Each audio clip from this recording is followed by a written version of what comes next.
Nu, ir laiks padomāt par darbiem. Jā, par ārā darbiem arī vajadzētu jau sākt domāt, jo pavisam drīz pēc mēneša, 23. aprīlī, ir taču lielā talka. Ko ņemt un ko neņemt līdzi, ja dodaties talkot, to tūlīt uzzināsim. Latvijai būt zaļai šodien, rīt un parīt. Labrīt! Es jums gribētu iedot šī gada talkas saukli, kas ir Latvijai būt zaļai. Jā, paldies. Vadoties pēc šī saukļa, jums ir jāatrod vispiemērotākās lietas, kur jūs talkojot talkā izmantosiet. Jums ir 7 minūtes laiks, lai veicās. Tagad? Jā! Tāda vielītes, lai var nomazgāties pēc talkas. Cimdi, jā. Oi. Zāģi vajadzēs noteikti. Termosi un termos šito. Ideāli. Oi. Mēs ar laivām talkosim. Vāksim no kanāla atkritumus ārā, tāpēc mums vajadzēs noteikti grābekli.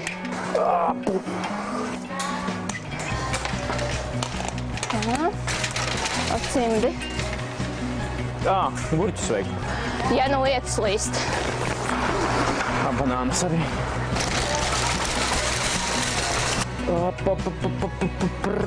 Jā, pēda arī būs. Ir. Ko tad vēl vajag? Ko vēl vajag? Mazgāšanas līdzekļi. Nē, nevajag. Ciklu laiks. Droši vien vēl ir. Reku skaisti, lai miskast, nu, forši. Kaut ko no kanāla vilkt ārā. Būs labi. Laikam viss, jā, labi, skrienu.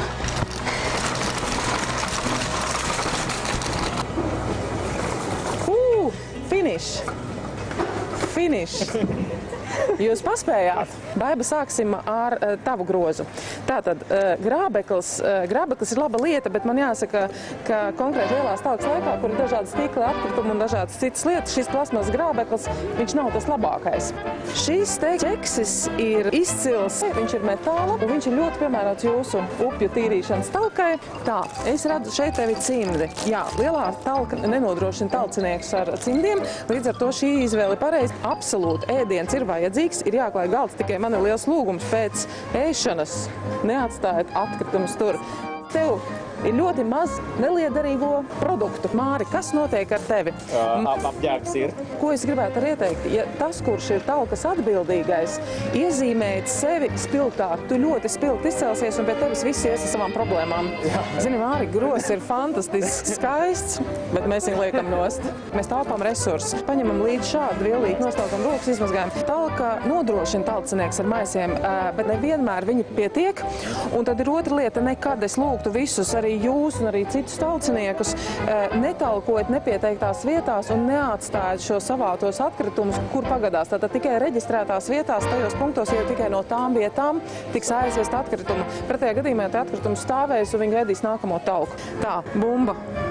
Nu, tā kā, darbs ir darbs, bet tā kā jāatpūšās vai jāsaglabā jautrība tajā. Kas attiec ar bloķiem? Lielā talka jau sen nedarbojas tikai ar atkritumu vākšanu. Mēs, protams, nodarbojamies ar skaistumu, ar apzaļumošanu, ar to tā. Es piekristu, ja tu būtu nopircis, teiksim, zāliena sēklas, jeb priežu stādiņas. Šī puķa ir istabauks. Māri, super, bet tu viņu, protams, var pasniegt kādam, bet to es tev atdošu tavā personīgā lietošanā. Kas tas ir? Zāģis. Māri, absolūti pārdod visiem zāģus, bet izzāģēja tikai tos kokus, kurus var zāģēt. Ja jums ir jāizvēl, šis arī termos, ja? Un šis termos, šeit ir krūzīt, kuru jūs izvēlētos, ja ir runa pa talku? Es noteikti ņemtu šo, jo tad derēs vairāk cilvēkiem, kur ir krūzīt, un pēc manas pieredzes termos tomēr tur siltum ilgāk nekā termos. Jā, te nu izstāst tā aptuveni un gandrīz vai precīzi ir ļoti labs talkas gros, ko es ieteiktu ikvienam. Jūs abi esat uzvarējuši, jo jūs abi dabūsiet kaut ko no šī groza. Nu, tad ejam! Es teikšu tā, Andri, ka jebkurā talkā labi darbi soks, tad, ja ir forša un iedvesmojoša mūzika. Un džeza saksofonists Toms Rudzinskas Alleš, protams, pārsteidz.